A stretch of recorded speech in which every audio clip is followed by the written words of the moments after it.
जब किसी के प्राण छूटते हैं तो भगवान भी एग्रीमेंट कर लेता है, जैसे ऑपरेशन के समय पर डॉक्टर एग्रीमेंट करता है।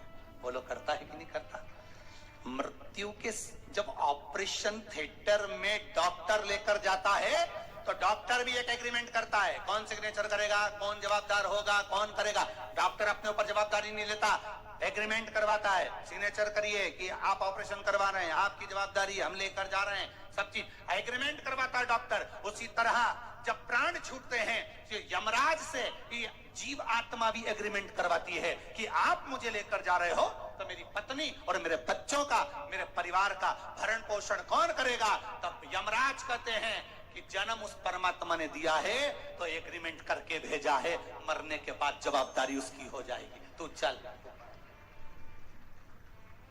मरने के बाद तुम्हारी जवाबदारी नहीं है कि तुम्हारे बच्चों का पालन कौन करेगा, तुम्हारी पत्नी का पालन कौन करेगा, कौन उनको भोजन देगा, कौन तुम्हारे बच्चों को पढ़ाएगा, कौन स्कूल तक छोड़कर आएगा। जिसने तुमको लेकर जा रहा है, जो तुम्हारी जीवात्मा को खींच कर लेकर जा रहा है, वो एग्रीमेंट कर कर आया है।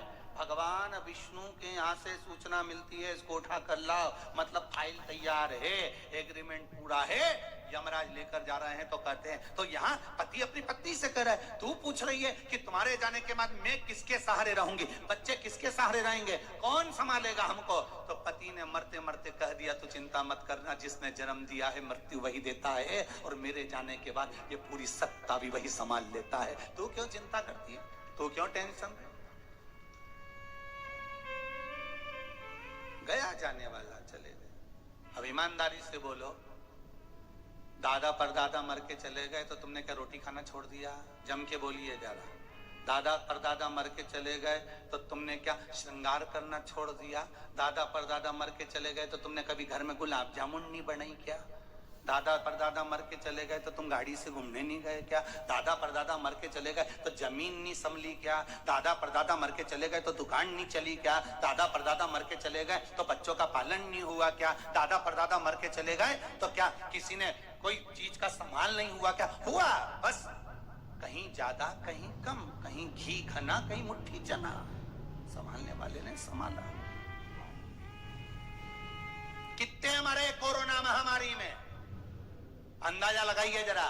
ढेरों चले गए ककड़ी भुट्टे की तरह, ढेरों। जो हॉस्पिटल जाता था घबराहट में यूं ही मर जाता था कि अब कोरोना हो गया है, मर जाएंगे। और शिव महापुराण पूरे साल 2 साल जब तक कोरोना चलता रहा, शिव महापुराण बिल पावर मजबूत करती रही कि घबराना मती, शंकर है तुम्हारे साथ हॉस्पिटल में, इसलिए कई ठीक होकर भी आ गए। शिव है तुम्हारे साथ में, शंकर बैठा है तुम्हारे साथ में, तुम घबराना मत, शिव तुम्हारे साथ में है। ये शिव महापुराण कोरोना महामारी में औषधि का काम कर रही थी। खड़ा है शिव, शंकर तुम्हारे साथ में, क्यों घबराते हो? कितने मर गए कोरोना महामारी में? ढेर चले गए। अब बताओ, इनकी पत्नी, इनके बच्चे, इनका पति, इनका परिवार का भरण पोषण कौन सा पड़ोसी कर रहा है? बोलो, कोई पड़ोसी कर रहा है?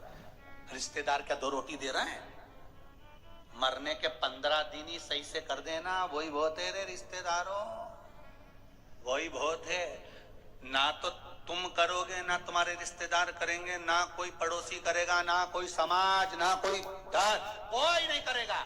अगर करेगा तो तुम्हारे दुख जब आया, तकलीफ जब आई, रोए जब तब मेरे शंकर ने आकर किसी को भेज दिया, जा उसकी फीस जमा करिया, जा उसका एडमिशन कराया, जा उसका काम करिया, जा। शिव भेजे हैं किसी को प्रेरणा देकर, तू चले जा उसके यहाँ, जा। परेशानी है, दे दे रे भैया, हम तो परेशान। तुम्हारा पैसा तुमने किसी को दिया, 5 लाख, 4 लाख, 3 लाख, 10 लाख, 8 लाख, 2 लाख, 50,000, 25,000, 20,000, 40,000, और वो पैसा नहीं दे रहा, आप हार गए कह के, फोन लगा लगा कर, भैया दे दे रे, परेशानी है, दे दे रे भैया, हम तो परेशान हो गए, और हार गए, नहीं मिल रहा, बहुत परेशान।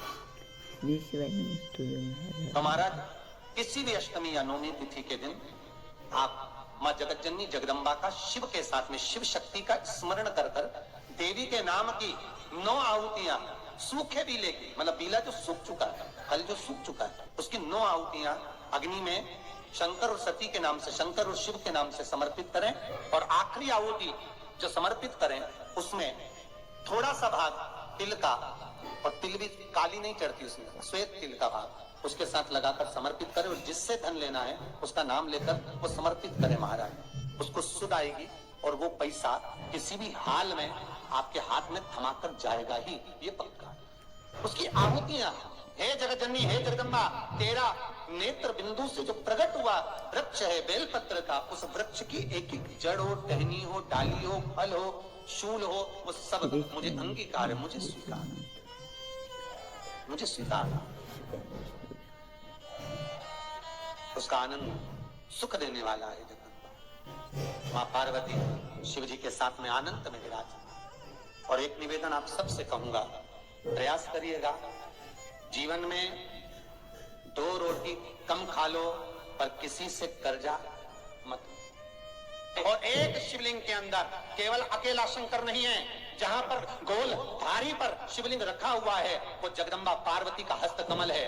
जहां पर से पानी नीचे गिर रहा है उसका राइट भाग में गणेश और लेफ्ट भाग में कार्तिकेय है। बीच में शिवलिंग के सामने जो मोटी सी लाइन है वो शंकर भगवान की छोटी लड़की अशोक सुंदरी है। शंकर भगवान के ऊपर जलाधारी में से जो बूंद बूंद पानी गिर रहा है वो साधारण नहीं, शंकर भगवान की 5 लड़कियां जया, विषहरा, सामरी बारी, लोतली और देव है। शंकर भगवान के 13 की 13 बच्चे एक ही शिवलिंग में विराजमान है। और जहां पर शिवलिंग ऊपर की ओर रखा हुआ है वहां पर 33 कोटि देवता विराजमान है। जहां से शंकर का पानी चढ़ा हुआ निकल कर जाता है वहां पर 64 योगिनियां और 33 कोटि देवता हाथ की अंजलि लेकर जल का आचमन करते हैं। जब सारे देवता वहां पर हैं तो हम भटके क्यों? हम क्यों जाएं यहां से? क्यों जाएं? अब मर्जी तुम्हारी है, तुम चाहो तो ये थोड़े दिन इस देवता को बज लो, थोड़े दिन उस देवता को बज लो, सारे मंदिर में घूमते हुए, बात तो वही है।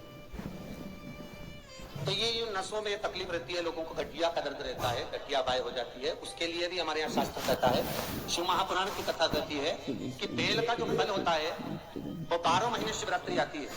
12 महीने शिवरात्रि को बेल का जो फल होता है उस फल को सुखाकर रख लो और 12 महीने की शिवरात्रि पर शंकर भगवान के शिव मंदिर में दोपहर के ठीक 12 बजे जाकर शंकर को समर्पित करो। 1 लोटा पानी चढ़ा दो, बेलपत्र समर्पित कर दो, उस बेल के फल को उठाकर ले आओ और उस बेल के फल को उठाकर उसका थोड़ा सा भाग अपने भोजन में या आहार में उसको ग्रहण करना प्रारंभ कर दो। बस थोड़ा सा, जो गठिया का दर्द होता है, नसों में जो तकलीफें होती हैं वो तकलीफें मिटना प्रारंभ हो जाए। बस थोड़ा सा भाग लेना, ज्यादा नहीं, 1 अंगुष्ठ तक और के बराबर, बस थोड़ा सा, ज्यादा नहीं। एक औषधि, एक परीक्षा में बैठने वाला व्यक्ति, एक परीक्षा में बैठने वाला लड़का लड़की कोई एग्जाम में बैठ रहे हैं, कोई परीक्षा में बैठ रहे हैं और वो एग्जाम निकल नहीं रहा, तो गाय के दोनों सींगों के अग्रभाग, ऊपर का भाग, उसको हमारे यहाँ कैलाश पर्वत माना गया, उस पर शहद लगाकर, उसके अग्रभाग में शहद लगाकर, बेलपत्री के मध्य भाग में उस सींग का शहद लेकर मध्य भाग में लगाकर शिवलिंग पर चिपका दीजिए सामने, और ओमकार का नाद कर कर उस पत्ते को निकाल लीजिए, उसका शहद मस्तक पर चंदन में घोल कर तिलक लगाकर परीक्षा में जाकर बैठिए। आप जितना याद कर कर गए हो आपके सम्मुख में, आपके एग्जाम में वही आएगा जो आपने याद किया है और आप उसको क्लियर कर सकते। महाराज, ओमकार के नाद का हम कैलाश पर्वत नहीं जा सकते, हम कैलाश पर नहीं चढ़ सकते, तो कैलाश गौ माता के सींग पर विराजमान है। अग्रभाग जो है हम कैलाश पर्वत ही मानते हैं कि माँ आपके ये मस्तक पर जो अग्रभाग है, सींग जो है, ये हमारे लिए आप कैलाश का भाग ही, कैलाश है माँ। ये प्रेम, ये बात सरलता, ये स्नेह। शिव महापुराण की कथा कर रही है, भगवान कर रहे हैं, ओमकार का एक नाद ऐसा होता है, थोड़ी सी श्वास प्रतिदिन 24 घंटे में से कुछ मालूम पड़े 5 बार, 3 बार, 2 बार ऐसा नाद ओमकार का हो जिससे हमारा मिलन परमात्मा से हो। हमारा महाराज, भगवान शिव का विवाह जब पार्वती के साथ में हुआ तो पार्वती मैया ने विवाह के पहले जो साधना करी है, जो तप करा है, जो एकाग्र चित्त का धारण करी है वो साधन। श्री शिवाय नमस्तुभ्यम। हर हर महादेव। पूज्य प्रदीप मिश्रा जी ने आज कथा में बहुत अच्छे उपाय और बहुत अच्छी बातें बताई हैं। अगर आपको वीडियो पसंद आया हो तो एक लाइक और एक कमेंट अवश्य करें और कमेंट बॉक्स में हर हर महादेव अवश्य लिखिए। पूज्य प्रदीप मिश्रा जी ने बेलपत्री के गुड्डे का जो उपाय बताया है वह बहुत ही खास उपाय है। पूज्य प्रदीप मिश्रा जी ने बताया है कि अगर 9वीं या 10वीं को ये उपाय कर लिया जाए तो हमारी बहुत सी परेशानियां दूर हो जाएंगी। अगर आपको भी पूज्य प्रदीप मिश्रा जी के उपाय और कथा अच्छी लगती हैं तो मेरे चैनल को प्लीज़ लाइक कमेंट और शेयर ज़रूर कीजिएगा और फॉलो ज़रूर कीजिएगा ताकि अगली वीडियो की नोटिफिकेशन आप तक आ सके। श्री शिवाय नमस्तुभ्यम। हर हर महादेव। भगवान आप सभी की मनोकामना पूरी